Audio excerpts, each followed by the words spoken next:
We'll also talk about the new details that we're learning tonight about what hostages who have been released from captivity, what they endured while they were in Gaza. A doctor who has treated dozens of those who are freed will join me right after a quick break. As the current deal to release hostages expires in just a matter of moments at midnight tonight, still no end in sight whether or not there's going to be an extension. But we have just seen video of one of the vans of hostages arriving at Sheba Medical Center here in Tel Aviv, not far from where I'm standing now, as we're learning more about what some of the other hostages who have been freed, what they endured while they were in Hamas captivity. While several have suffered visible physical wounds, all of them are dealing with the psychological trauma of what they have just been through. Family members say it is especially apparent in the children that have returned from captivity.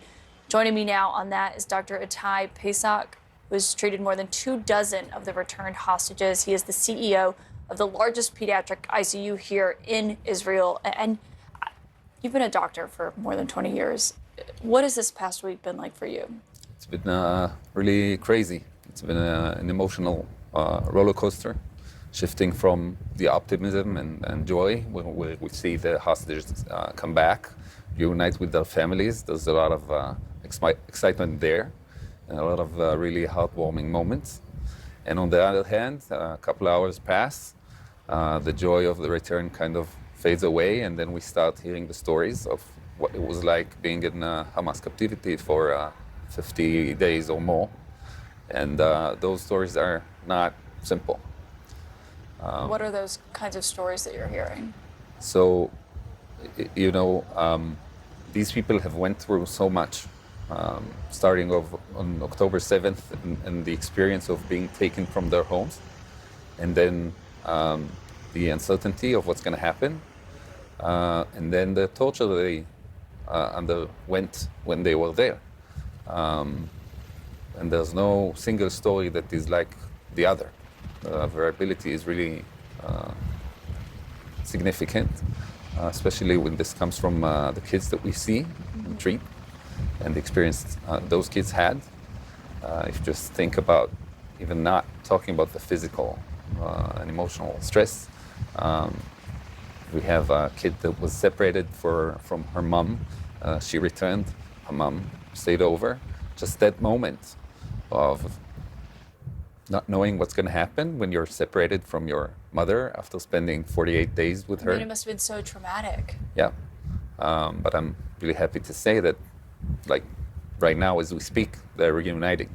That's Hila Rotem and her mother, who they were separated inexplicably.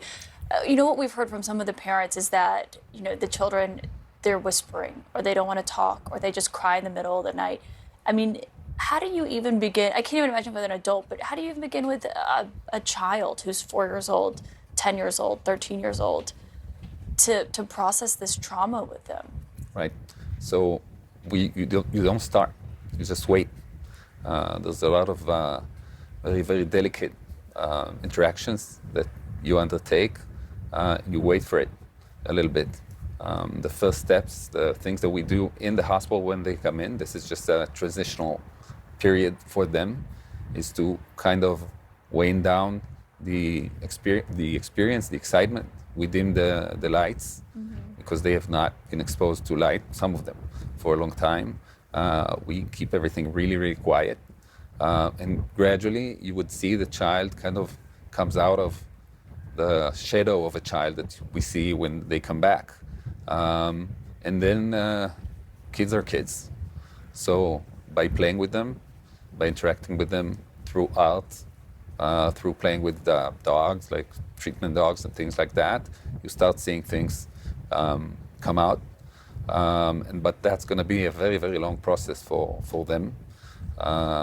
We are there for them. The best teams in Israel are all set on actually writing the book or the protocol, because this is something we have never encountered as medical professionals. There is no protocol.